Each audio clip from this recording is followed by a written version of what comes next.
Fue necesario esperar. El Maharavid no cedería hasta la puesta del sol.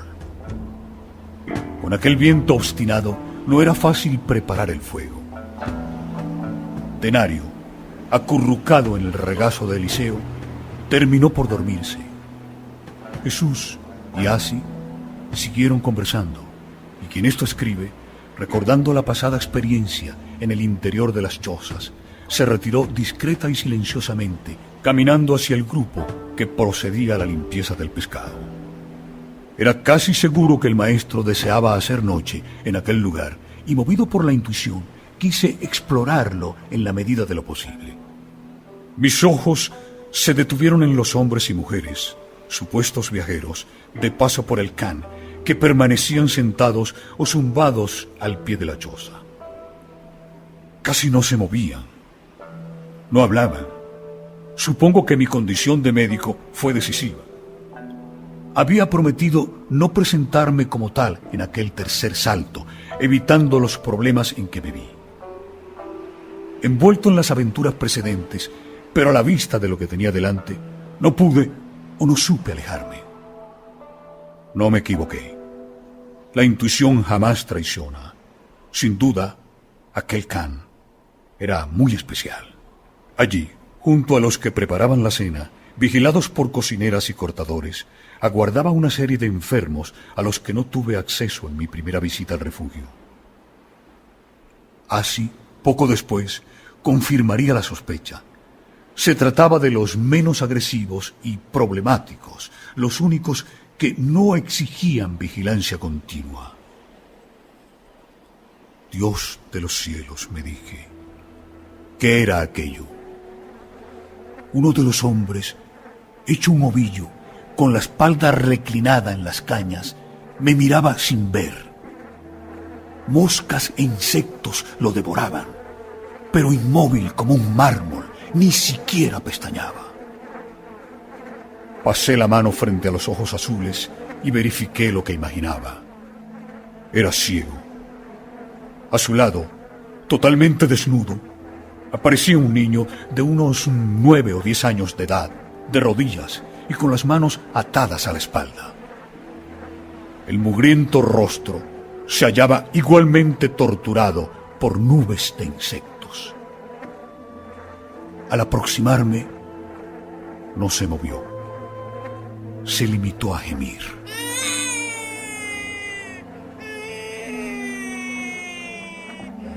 Inspeccioné sus dedos de manos y pies. No había duda. Faltaban falanges completas. Quizás se trataba de un caso de autocanibalismo, conocido en medicina como síndrome de Nihan. Antes de proseguir el examen de aquellas pobres criaturas, lancé una ojeada al grupo que permanecía en el centro de la explanada. El maestro y el resto, absortos en la conversación, seguían mis movimientos con curiosidad. El tercer y cuarto enfermo igualmente me dejó desarmado y con el corazón en un puño.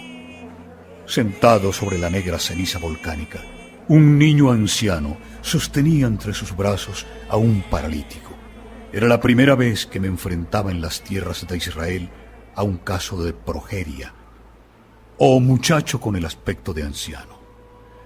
Me situé cerca en cuclillas y aventuré una amplia sonrisa. Me replicó con otra sonrisa, mostrando unos pocos dientes irregulares, como mal repartidos. La piel era fina, muy frágil, y los brazos y las piernas casi esqueléticos. No creo que levantara más de 1 metro de altura. ¿Qué edad tienes? 20. ¿El que está contigo es tu amigo? Es mi amigo Tamim. Yo soy Tamid.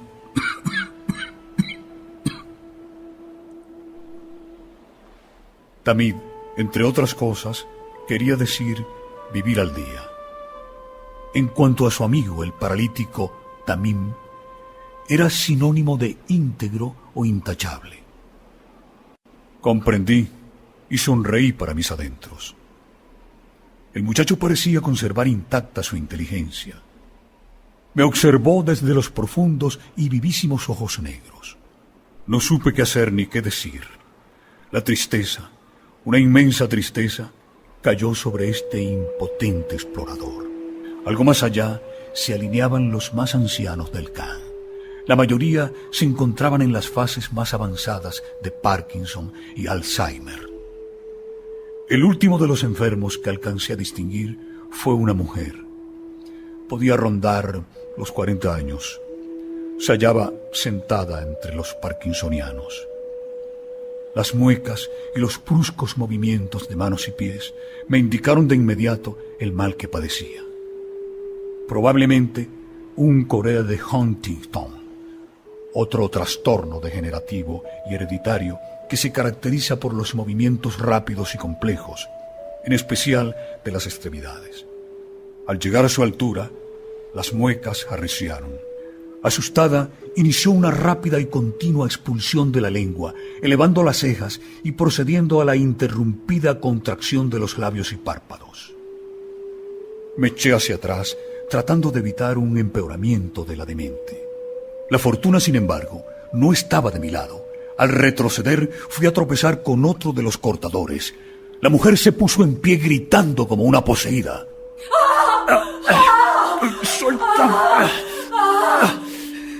Fue todo tan vertiginoso. Se lanzó sobre mí, berreando y aprisionando mis testículos. ¡Devuélveme mi estómago! ¡Mis intestinos!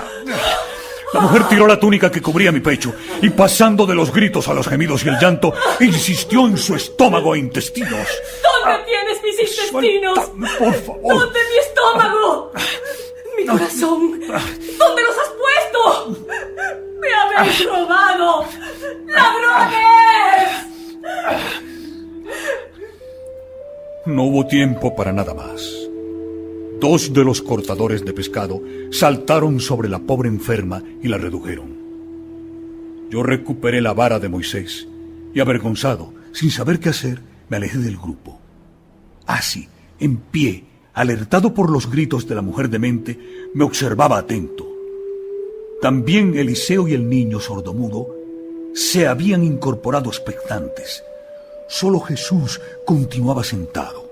Tenía la cabeza baja, como si el inconsciente no hubiera existido. Los cortadores hicieron una señal, y el esenio, comprendiendo que todo estaba bajo control, volvió a arrodillarse frente a las piedras que formaban el hogar, aguardando mi llegada.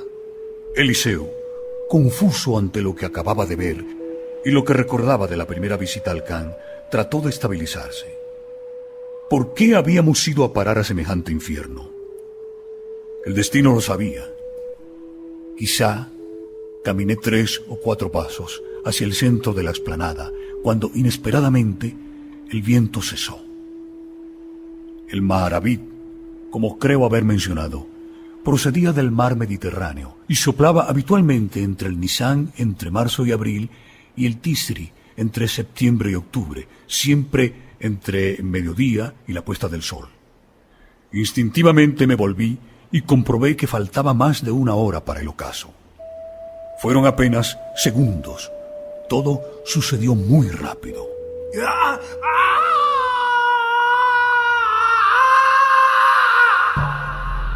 En su primer momento, desconcertado, no supe si era humano. Procedía de algún punto cercano al cañaveral, al este del refugio, y las garzas y cigüeñas que aún permanecían sobre las cabañas huyeron hacia el sol. Así hizo un gesto a Denario y éste corrió al sitio de donde salió el lamento. Hombres y mujeres se movilizaron y, antes de que Eliseo y yo alcanzáramos a comprender, se dirigieron hacia la choza en boca del Khan. Los aullidos arreciaron y deduje que el hombre o el animal se hallaban cerca. Era extraño. Se trataba de una fiera. ¿Por qué no había huido? En ese momento de agitación, no sé muy bien por qué busqué al maestro con la mirada. Seguía sentado en el mismo lugar, con los brazos apoyados en las rodillas. Miraba fijamente las ramas depositadas en el hogar y que habían tratado de encender inútilmente. Su rostro, ligeramente pálido, me alarmó más, si cabe, que los aullidos y el tumulto. ¿Qué sucedía?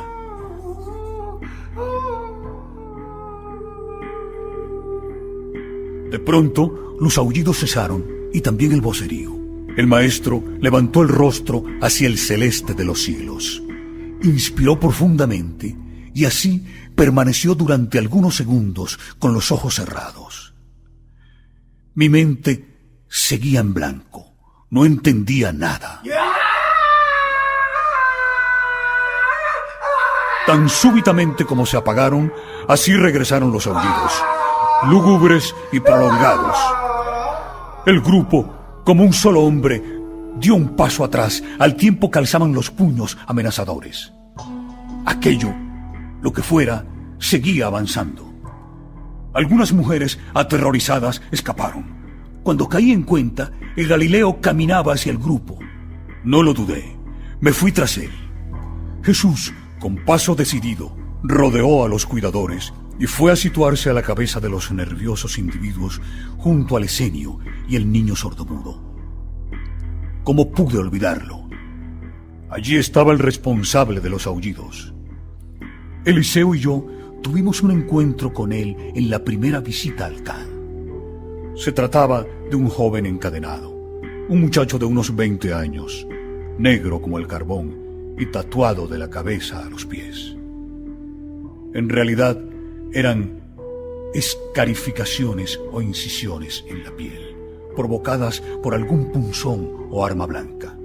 Aparecía sudoroso y desnudo, con el rostro desencajado por la cólera y el tobillo izquierdo lacerado y sangrante por el continuo roce del grillete que lo aprisionaba. El negro, alto y musculoso como el Galileo, había llegado al límite de lo permitido por la cadena, a poco más de 2 metros de asi y denario. El muchacho, como ya indiqué, padecía un síndrome ligado a la locura que provocaba furiosos ataques de ira. En esos momentos se transformaba en una bestia salvaje, sin control alguno, capaz de aplastar a quien se pusiera a su alcance. A cada acometida, Asi y el grupo retrocedían. El Esenio, nervioso, trataba en vano de calmar al loco, y en plena crisis, ciego de rabia, lanzó nuevos ataques, frenado por el grillete. Era una masa de odio y fuerza bruta que, perdiendo el equilibrio, se precipitó contra la ceniza volcánica. Jesús entonces le pidió a su amigo el auxiliador que librara al negro. El rostro del maestro continuaba serio. Así, como era de esperar, se negó, argumentando con razón que el estado de Aru era peligroso para todos. Aru, aquel era en efecto el nombre, mejor dicho, el sobrenombre del joven negro Amok, que en arameo significa mira o he aquí. Pero no entendía el porqué del apodo. Así prosiguió con sus razonamientos, tratando de convencer a Jesús de lo inadecuado de su petición. No se puede liberar porque Aru está poseído por un espíritu inmundo. Liberarlo sería una provocación para dicho demonio. Jesús no replicó. Clavó la rodilla izquierda en la ceniza y lentamente, con ambas manos, acarició el húmedo y tatuado cráneo del demente. Nadie respiró. La reacción del Amok podía ser fulminante y peligrosa. Él se retiró, imaginando un feroz embate, perdiéndose por la explanada y las chozas próximas. ¡Aléjense de Aru! ¡Aléjense! El maestro hizo caso omiso del grito y siguió mudo junto al Amok. Los largos dedos del Hijo del Hombre se posaron una y otra vez sobre el pelado cuero cabelludo del agitado negro. La respiración de Aru era convulsa. El maestro miró al excitado auxiliador, y aquellos ojos, firmes y dulces al mismo tiempo, lo traspasaron. Así enmudeció. No cruzaron una sola palabra, y el Esenio, comprendiendo que la orden no admitía discusión ni demora, se volvió hacia Denario, y por señas le indicó que buscara a alguien. El sordomudo, admirado ante el evidente valor del Galileo, obedeció al instante, desapareciendo por detrás de las cabañas. No salía de mi asombro. ¿Por qué liberar al peligroso negro? ¿Qué pretendía Jesús? El maestro en silencio terminó por doblar la pierna derecha, arrodillándose frente al negro. Hizo girar el cuerpo de Aru y lo alzó suavemente, dejando que la espalda descansara sobre sus muslos. Inmovilizó la cabeza del Amok sobre el vientre, buscó la cinta de tela que sujetaba sus cabellos y fue a desatarla.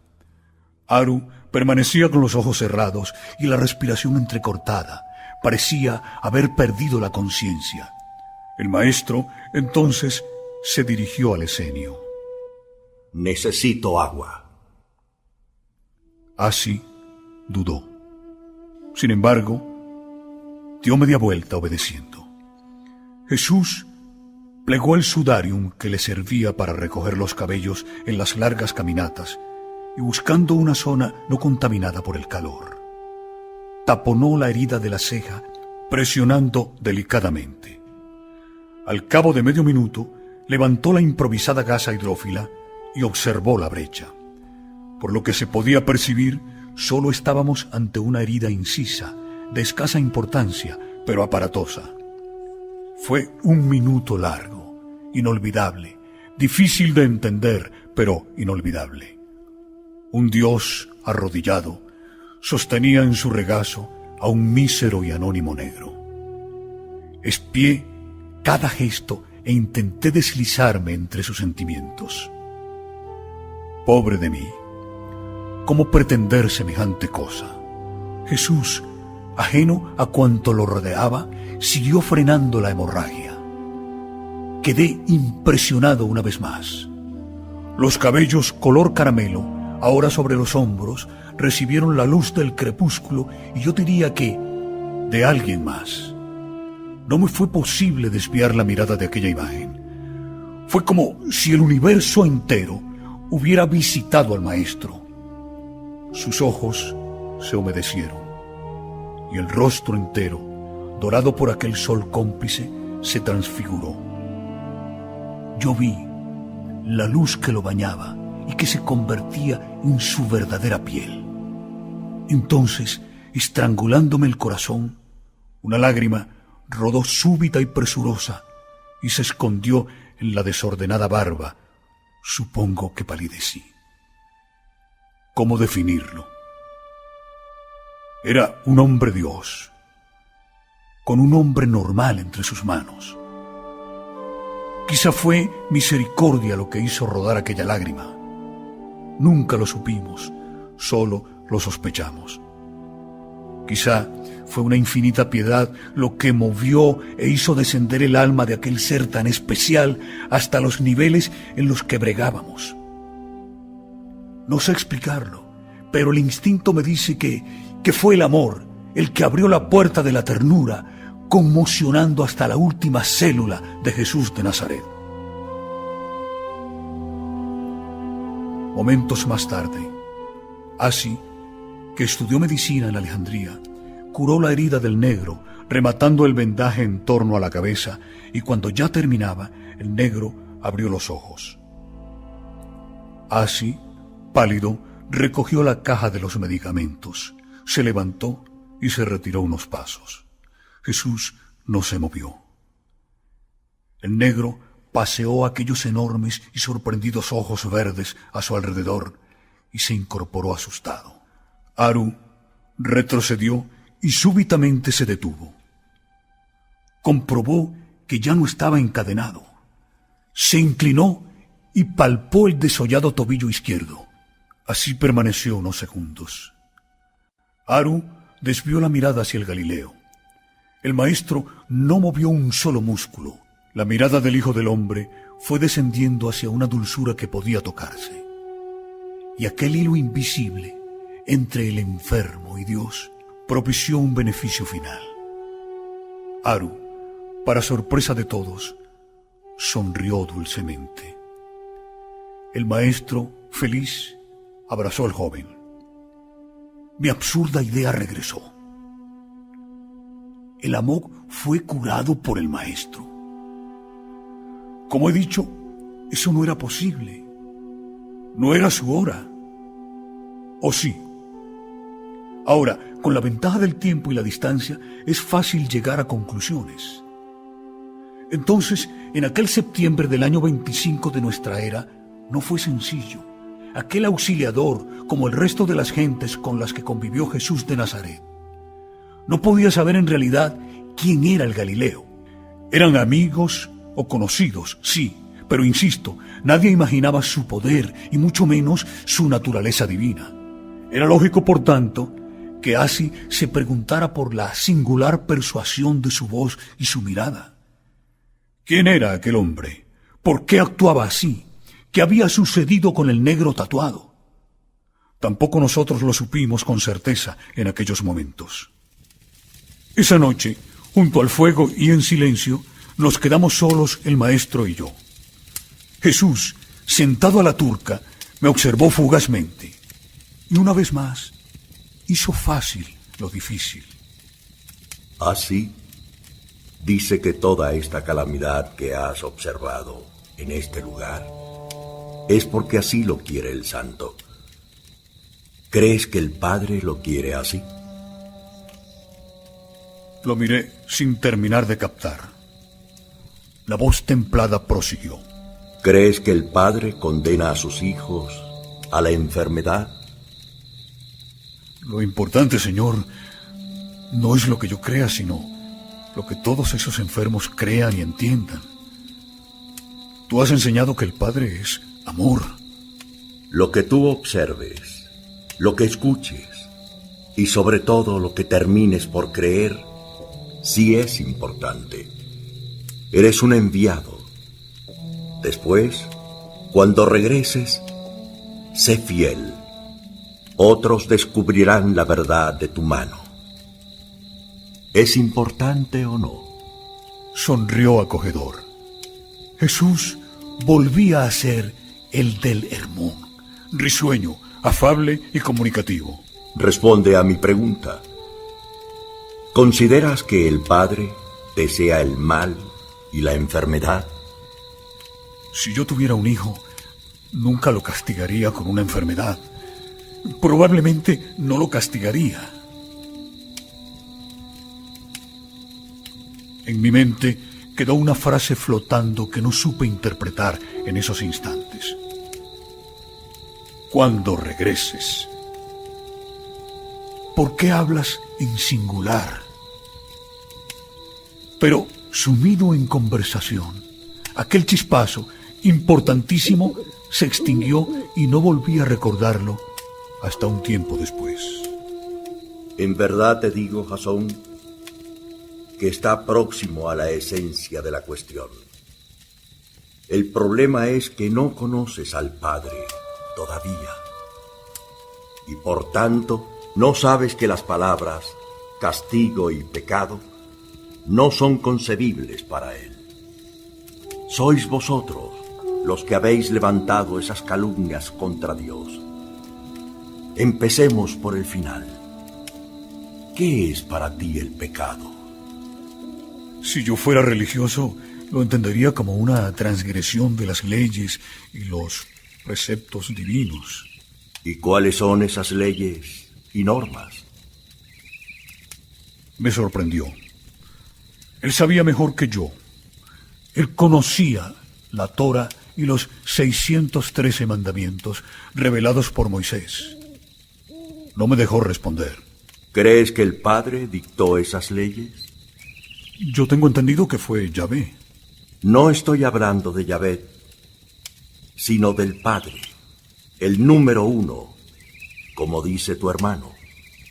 ¿Sabes cuál es la única ley para el Padre? El amor. Lo sabemos por ti. Y el profeta Amós lo resumió en un solo mandamiento.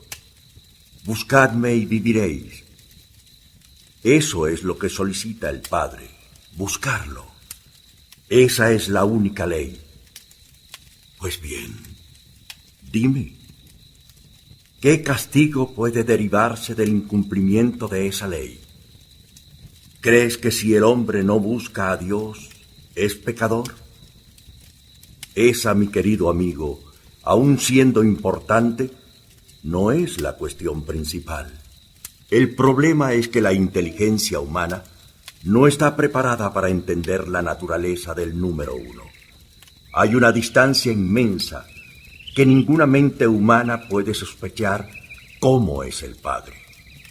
Lo finito, lo sabes muy bien, no está hecho para lo infinito. Mientras viváis sumergidos en el tiempo y en el espacio, no podréis intuir siquiera qué hay más allá, en las regiones del espíritu. ¿Podría captar la mente de Aru el orden que rige las estrellas? Y si no es así, ¿cómo aceptar que pueda ofenderlas? ¿Por qué sois tan vanidosos y engreídos? Si ni siquiera comprendéis a Dios, ¿cómo os atrevéis a colocarlo a nuestro nivel?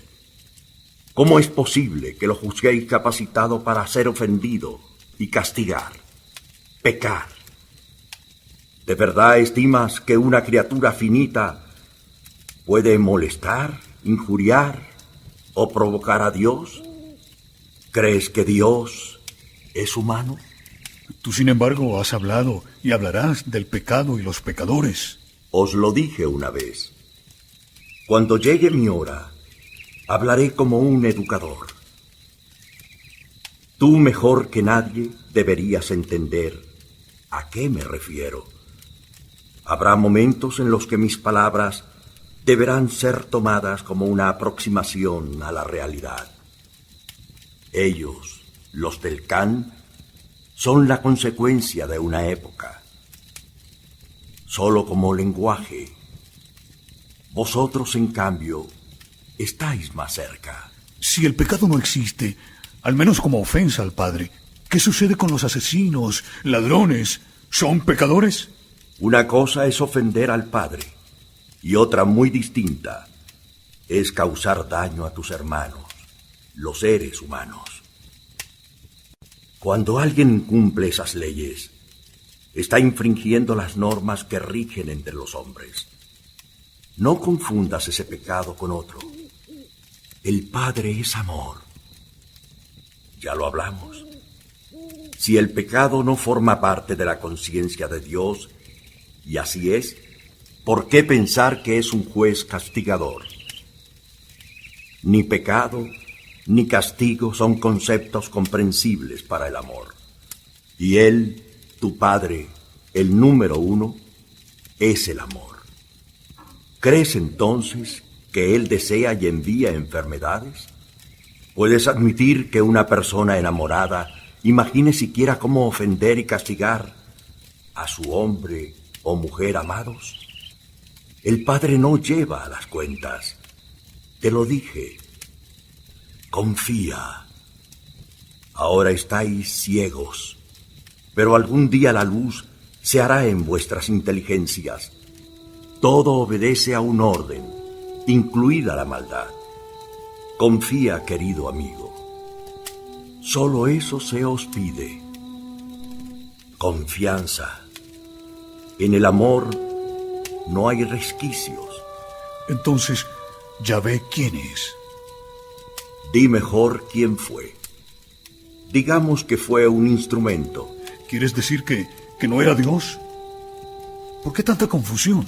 Te lo he dicho. Todo obedece a un orden. Nada es casual.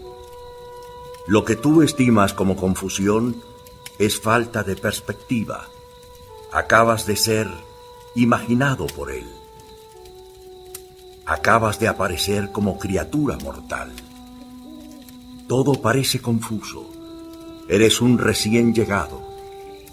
Confía y recibirás la información en el momento adecuado.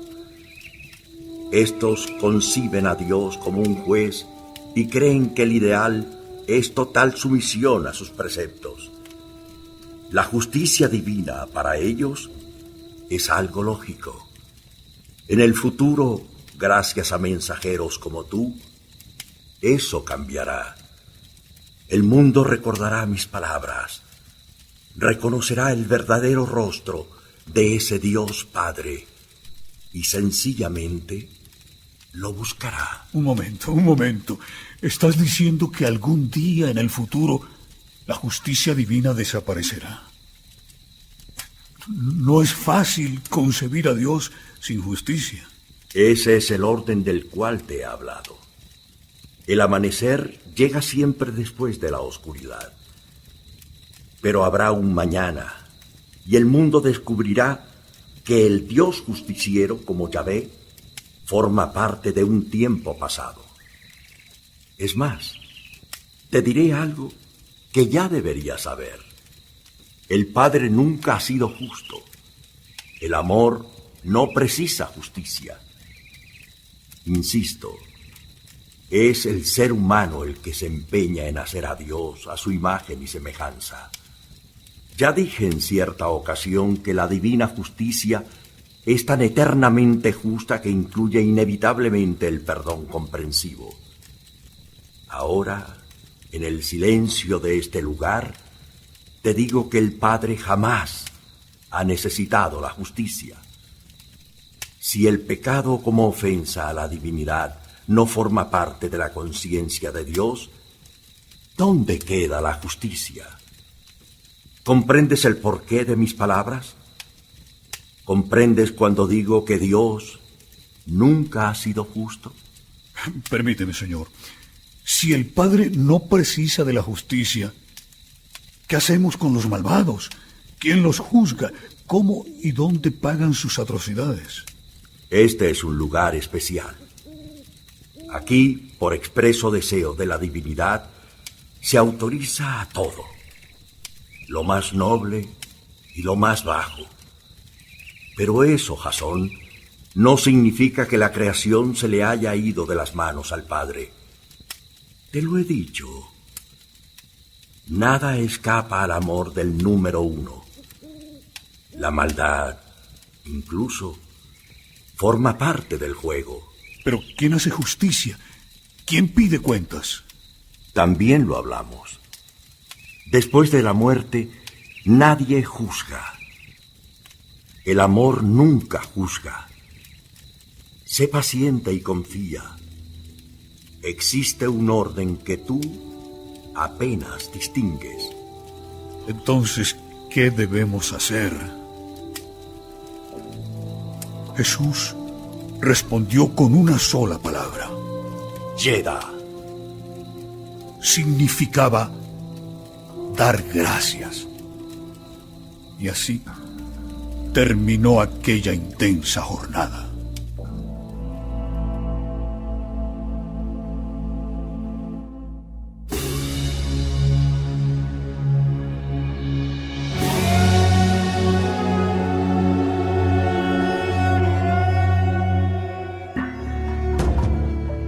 ...18 de septiembre... martes. Aquel nuevo día, tan luminoso como el anterior, se presentó hacia las 5:16. Al principio no entendí el porqué de las carreras de Asi y su gente. Iban y venían, entraban y salían de las chozas y a gritos se interpelaban. Fue Eliseo quien me advirtió. Harú el Negro ha desaparecido. Minutos después, Jesús reemprendía la marcha. El esenio se excusó con el maestro. El joven tatuado se había esfumado con el manto que le había cedido el Galileo, quien no hizo comentario alguno. Se despidió del can y lo vimos avanzar hacia la carretera principal. Todo fue bien, sin incidentes, hasta que alcanzamos la encrucijada de Casarín. Debían de ser las 7 de la mañana, poco más o menos. El maestro proseguía en solitario. Nosotros, ligeramente retrasados, caminábamos en silencio. Cada cual, supongo, sumido en sus pensamientos. No sabíamos hacia dónde se dirigía el maestro. Ni Eliseo ni yo preguntamos. Fue a la vista de la posada de Sitio, el homosexual de Pompeyo, cuando el plácido discurrir de la marcha se vio súbitamente alterado. El maestro, a cosa de 50 metros de estos exploradores, se detuvo. Eliseo y yo hicimos otro tanto. ¿Qué sucedía? De pronto, por la izquierda, junto al muro que rodeaba el hospedaje, distinguimos a un individuo que, a la carrera, se dirigía hacia el Hijo del Hombre. No acertamos a intercambiar ni una sola palabra. Sencillamente nos lanzamos hacia el maestro. A medio camino, creí reconocer al joven. No es posible, me dije. El individuo llegó a la altura de Jesús y sin detenerse se arrojó a sus pies, a los pies del Galileo, abrazándolos. Eliseo y quien esto escribe, jadeantes y desconcertados, aminoramos la carrera. Al poco, al llegar junto a nuestro amigo, descubrí que estaba en lo cierto. Era el negro tatuado. Ni Eliseo ni yo comprendimos. El muchacho, aferrado a las sandalias de Jesús, gritaba y lloraba con desconsuelo y en su pésimo arameo repetía: Arú, Arú, yo tu esclavo, yo para ti. El maestro se inclinó y con firmeza, sin una sola palabra, lo obligó a incorporarse. De pronto, Arú quedó desnudo. El maestro, sonriente, aceptó la entrega del manto y por toda respuesta abrazó al joven. Mi compañero y yo nos miramos atónitos. ¿Significaba aquel gesto que Jesús admitía al negro como esclavo? Rechacé la idea. Eso era absurdo. Observé el rostro del Hijo del Hombre. Seguía radiante. Los fuertes brazos retenían al joven consolándolo. Y en eso, mientras Arú iba cediendo en sus lágrimas y lamentos, algunos de los vendedores que se hallaban apostados al pie del negro muro de basalto que rodeaba la mutatio o albergue fueron aproximándose. Primero murmuraron. Después, con mayor atrevimiento, se acercaron al negro señalándolo, identificándolo. Arú, atemorizado, retrocedió. Las mujeres y los hombres, entre alaridos, se alejaron hacia la encrucijada. Otros se precipitaron hacia el patio que rodeaba la posada. Desde donde se encontraban, siguieron gritando. Instintivamente, llevé los dedos a la parte superior de la vara de Moisés y acaricié la cabeza de cobre que activaba el sistema de defensa de los ultrasonidos. Los gritos y el amenazador avance de la chusma terminaron por movilizar a Arú. De un salto, se separó del maestro y corrió como un gamo hacia el patio enlosado. El murallón que protegía la posada lo ocultó tras unos segundos.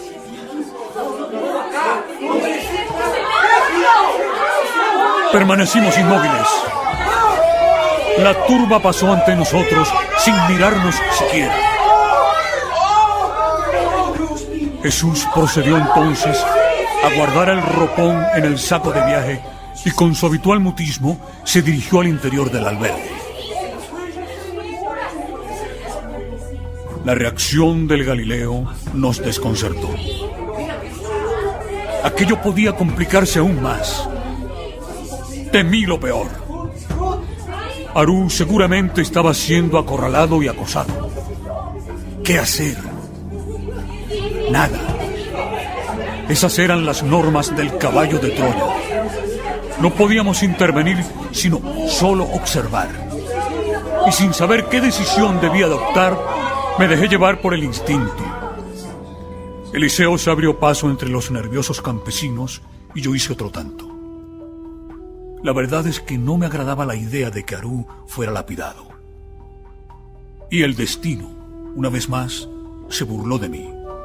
Entre los felá, pálido, sin saber a quién escuchar, encontramos a un viejo conocido, Sitio, el homosexual y dueño de la posada en la que habíamos pernoctado de camino hacia el Hermón. Los felá, todos a la vez, exigían la devolución del Rúa. Sitio, sin comprender, solicitaba calma. Las mujeres lo habían alertado y ahora, en mitad de aquel manicomio, intentaba averiguar el porqué de la súbita invasión. Fueron necesarios algunos minutos. Finalmente, gritando por encima del tumulto, se hizo el control. Los vendedores cedieron y alguien explicó la razón del revuelo.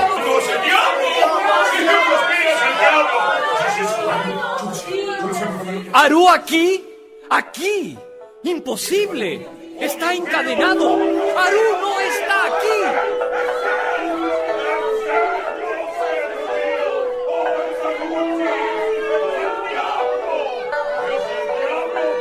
Las protestas regresaron. Sitio, resignado, dio por concluido el asunto y autorizó a que registraran la posada. Fue en esos momentos, al dispersarse la gente, cuando Sitio se percató de nuestra presencia. Nos reconoció de inmediato y, aturdido, se apresuró a saludarnos, ofreciendo disculpas por lo impropio del recibimiento.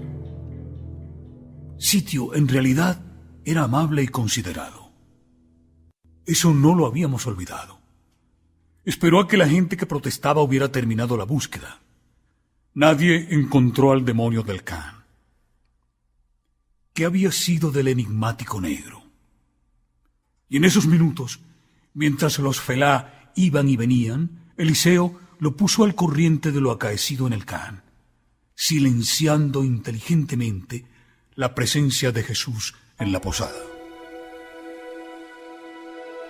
¿Así liberó a ese endemoniado? No puede ser.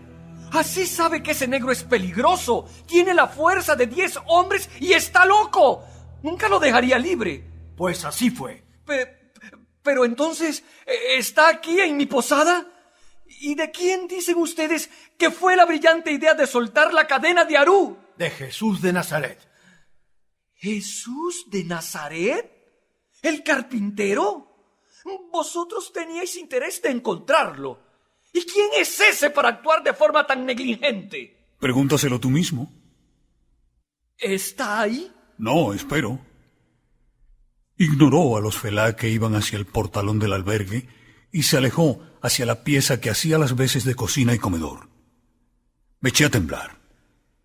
¿Qué se proponía? ¿Se hallaba Aru en el interior? Lo seguimos.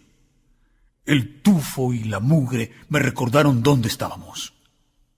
La posada de Sitio no se distinguía precisamente por su pulcritud. Necesité unos segundos para acostumbrarme a la penumbra. El lugar aparentemente se hallaba desierto. Esa fue la primera impresión. Al poco, mientras Sitio trasteaba entre los pucheros, distinguí la breve luz amarilla de otra lucerna. Se movía en la casi oscuridad de uno de los rincones, frente a la pared que se levantaba hacia nuestra izquierda. Yo, sin saber qué partido tomar, continuaba con Eliseo bajo el arco de entrada. Sitio hizo una señal y nos indicó una de las mesas. Obedecimos, tomando asiento en la más cercana a la pared, en la que seguía moviéndose la lucecilla. Es él. Así era. Al desplazarse, distinguí la corpulenta y familiar silueta del Hijo del Hombre. Portaba la lucerna en la mano izquierda, alzándola y bajándola a lo largo del muro. Comprendí. Jesús se hallaba absorto en la lectura de las leyendas que Sitio había colgado en 3 de las paredes. Creí no tener nada, rezaba la sentencia. Pero al descubrir la esperanza, comprendí que lo tenía todo. Rechazamos el vino, demasiado temprano para nosotros. Sitio, todavía tembloroso, apuró el vaso y contempló en silencio los lentos movimientos del carpintero. No es posible, tiene que haber un error. Así nunca permitiría que se soltara ese preso. ¿Y si mata a alguien? Si lo atrapo, lo devolveré a su legítimo dueño. ¿Olvidas que la ley protege al esclavo refugiado? Deuteronomio dice con claridad: no entregarás a su amo al esclavo que se haya acogido a ti huyendo de él. Se quedará contigo, entre los tuyos, en el lugar en que escoja, en una de tus ciudades, donde le parezca bien. No lo molestarás. Esa falsa ley judía no va conmigo. Como pompeyano y como ciudadano romano... No alcanzó a concluir la frase. Desde el fondo, con la flama amarilla en la mano, se destacó la figura del maestro. avanzó hacia la mesa y al llegar a la altura de sitio, depositó la lámpara de aceite junto a la jarra de barro. Fue cuestión de 2 o 3 segundos. Jesús miró fijamente al homosexual. Fue una mirada tan intensa como acogedora. No hubo palabras. Sitio, con su especialísima sensibilidad, debió notar la fuerza de aquellos ojos. Observé cómo parpadeaba nervioso. Trató de articular alguna palabra. Imposible. Su rostro había palidecido nuevamente. Y Jesús, manteniendo la mirada en la del aturdido anfitrión, comentó: Vamos. Debemos seguir el camino. Espera, ¿eres tú como Hillel, el sabio? Estos griegos aseguran que eres mucho más. Amigo, no soy como Hillel. Soy la esperanza, la que ahora hace falta. Sí, tienes razón. Pero dime, ¿cómo puedo recuperarla? La esperanza, querido amigo, siempre está contigo. Ahora duerme, pero algún día despertará. ¿Algún día? ¿Cuándo? No ha llegado mi hora. Pero, ¿quién eres tú? Te lo he dicho. Soy la esperanza. El que me conoce confía. Quiero conocerte mejor. Si tanto lo deseas, busca a Aru. La esperanza va con él. ¿Aru? Después, cuando oigas que el Hijo del Hombre está entre vosotros, si lo sigues deseando, búscame y juntos despertaremos a la esperanza. ¿El Hijo del Hombre? ¿Dónde lo encontraré? Jesús cargó el saco de viaje, sonrió de nuevo a Sitio y antes de alejarse hacia la puerta, le recordó y nos recordó: No ha llegado mi hora. Salió, y allí quedó desconcertado el jefe del albergue. ¿Qué quiso decir al referirse al negro talludo? ¿Por qué la esperanza iba con él? ¿Por qué no se identificó plenamente? ¿Por qué invitó a Sitio a que lo buscara más adelante, cuando aquellas gentes comenzaron a conocerlo como el Hijo del Hombre? Fue 1 hora después, hacia las 3 de la mañana aproximadamente, cuando divisamos la plateada superficie del Yam, aceptando que Jesús se dirigiera hacia dicho mar de Tiberíades. Al cruzar el nuevo entramado de vendedores, Eliseo y yo bajamos las cabezas, procurando que no nos reconocieran. Nada ocurrió, y cuando estábamos a punto de dejar atrás al grueso de los Felá, Eliseo, como digo, planteó una pregunta al Galileo. La cuestión, por lo inesperada y audaz, me dejó mudo. Dime, señor, ¿cómo explicar la homosexualidad en un reino tan perfecto como el del Padre? Entre curioso y algo violento, aguardé la respuesta del maestro, pero Jesús, como si no hubiera oído, continuó caminando, escoltado por estos expectantes exploradores. De pronto se desvió y fue a orillarse al filo izquierdo de la ruta. Allí, sobre la ceniza, entre voluminosos cestos de hojas de palma, aguardaba un anciano vendedor de uvas. Jesús deslizó la mano izquierda sobre unos racimos y tras dudar arrancó uno de ellos. Lo levantó hacia el sol y contempló satisfecho la textura y la firmeza de la pulpa. Después se volvió a Eliseo, le ofreció la uva y respondió finalmente a su pregunta. ¿Qué me decías? Solo quería saber qué opinas sobre la homosexualidad. Hijo, ¿crees que el Padre comete errores? Con esta frase reanudó la marcha. Casi no hablamos en el resto del camino. Desde entonces he tratado de resolver el enigma que dibujó en el aire el Hijo del Hombre. No estoy seguro de haberlo logrado. ¿Qué quiso decir? ¿Cómo entender una anomalía como la homosexualidad? ¿Cómo explicar otros errores de la naturaleza? Si el reino del Padre es perfecto, como expuso Eliseo en su primera pregunta, ¿Cómo interpretar entonces tanta miseria y dolor? En esos momentos, camino del Jan, me vino a la mente un comentario del Galileo. La noche anterior, mientras conversábamos, al interrogarlo sobre los malvados y la justicia divina, él replicó con aquella seguridad que me desconcertaba. Este es un lugar especial.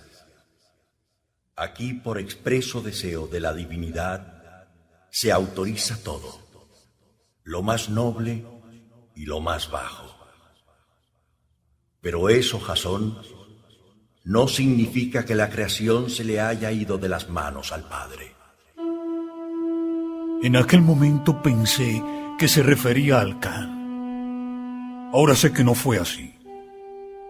El maestro hablaba de nuestro mundo. ¿Un lugar especial? ¿Un planeta experimental, quizá, en el que alguien permite e incluso programa la enfermedad y el mal químicamente puro? Jesús nunca mentía. Si él decía que la tierra es un lugar especial, así debía ser. Y me prometí profundizar en ello. No sé, pero intuí que la respuesta proporcionada a Eliseo, ¿crees que el Padre cometa errores?, guardaba una estrecha relación con el citado comentario del mesero en el Caján, junto al fuego. Este es un lugar especial. Y me dije, si la homosexualidad es algo previsto por los cielos, su posible origen genético sería más fácil de entender. De ser así, ¿por qué condenarla o despreciarla? La homosexualidad no es un error de Dios. Así interpreté yo las palabras de Jesús. Somos nosotros los ignorantes. Todo obedece a un orden. Al dejar atrás el calvero del pelirrojo, Jesús apretó el paso distanciándose de estos exploradores. Poco después, al cruzar el puente sobre la primera desembocadura del río Jordán, siguió recto. En menos de una hora avistaríamos Nahum. Observé el sol. Se aproximaba al cenit. Estábamos cerca de la sexta, 12 del mediodía, y me pregunté si el maestro se detenía en Nahum, ¿qué haríamos? ¿Y por qué iba a detenerse? Realmente nada sabíamos sobre los planes inmediatos del Galileo. ¿Tenía a la familia en aquel pueblo?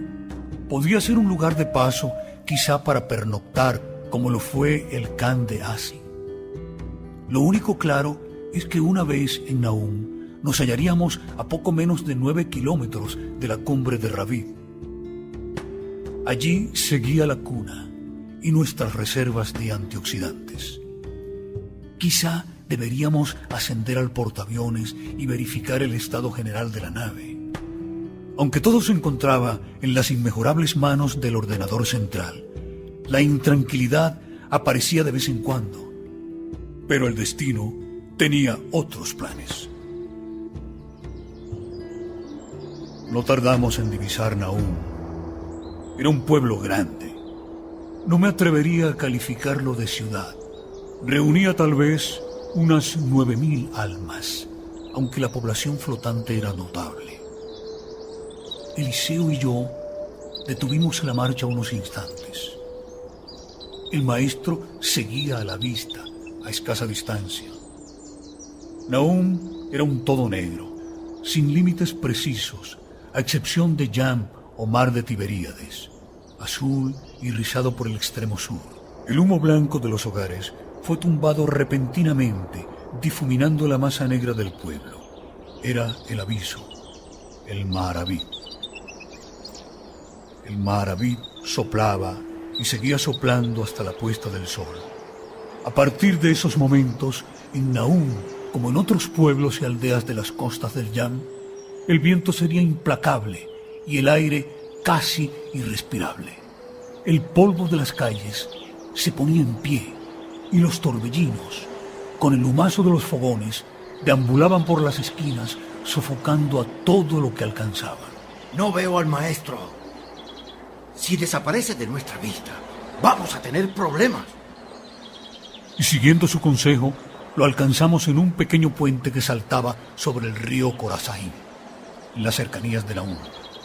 Y de pronto, junto al puente, se presentó el viejo caserón de una planta que hacía las veces de aduana. Al recordar, el corazón dio un sobresalto. ¿De qué me asombraba? Pobre ignorante. No sabía nada sobre aquel hombre. Nos acercamos despacio. Esperamos a la reacción del maestro frente a Mateo. No se movió. Durante unos segundos permaneció inmóvil a un par de pasos del recaudador de impuestos. Ni Eliseo ni yo nos atrevíamos a respirar. Solo se oían los ronquidos y el zumbar de los insectos apiñados bajo la frescura de las grandes hojas verdes de las higueras. Mateo era relativamente joven. Contaba unos 31 años. La misma edad del maestro. Y digo relativamente joven porque en ese tiempo la expectativa media de vida para los varones no superaba los 45 años. Recostado en el muro, con una túnica blanca de lino empapada de sudor, Mateo replicaba de vez en cuando automáticamente el asedio de las masas de insectos. Este hombre era un judío de una especial fortaleza exterior e interior. Curioso destino. El maestro, de pronto, fue a tropezar de repente con los dos símbolos más aborrecidos por sus compatriotas, los judíos: el invasor romano y los publicanos o recaudadores de hacienda. Mateo abrió los ojos. En un primer instante, al descubrir las tres figuras inmóviles y silenciosas pendientes de su persona, el recaudador se alteró ligeramente. Parpadeó nervioso y los ojos azules trataron de acomodarse a la intensa luz del mediodía, pero con excelente dominio de sí mismo nos recorrió uno por uno, comprendiendo que su descanso había terminado.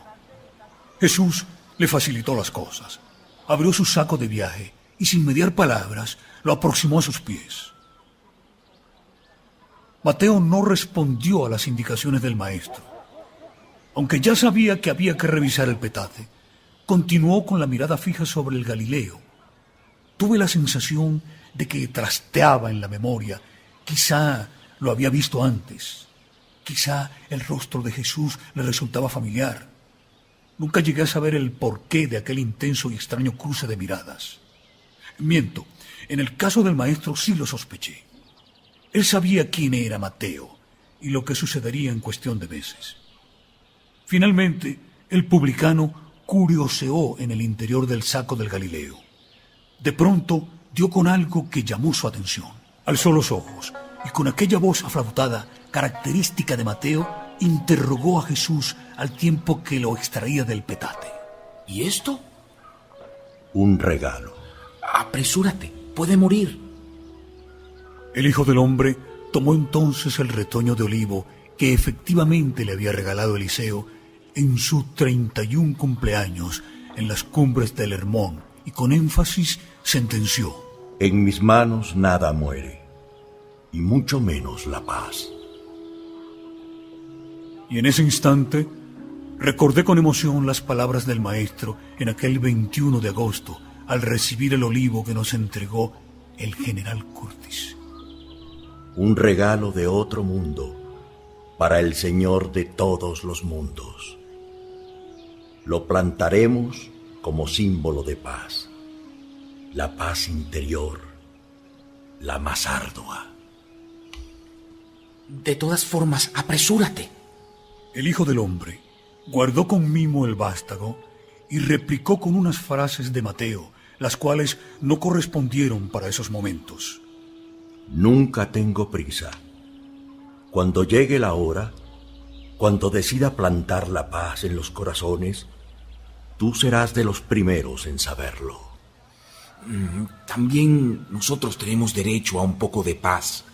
De momento esa paz te costará un as. En cuanto a vosotros, con 2 lentas cada uno será suficiente. Pagué el peaje y nos alejamos del caserón. El maestro, tomando la iniciativa, rodeó la aduana, encaminándose despacio hacia la tela de araña que formaban los huertos y las plantaciones que rodeaban Nahum por aquel flanco oriental. Jesús de Nazaret era así. Durante el tiempo que permanecí con él, jamás se alteró por aquello que disgustara a sus paisanos. Nunca que yo recuerde se pronunció en contra ni tampoco a favor del invasor de su país o de la odiada política o los negocios. Con sumisión, jamás. El Maharavit golpeaba a nuestro paso los toldos, que con buen criterio eran amarrados durante los días veraniegos de una terraza a otra, proporcionándoles así un viento más suave a los transeúntes.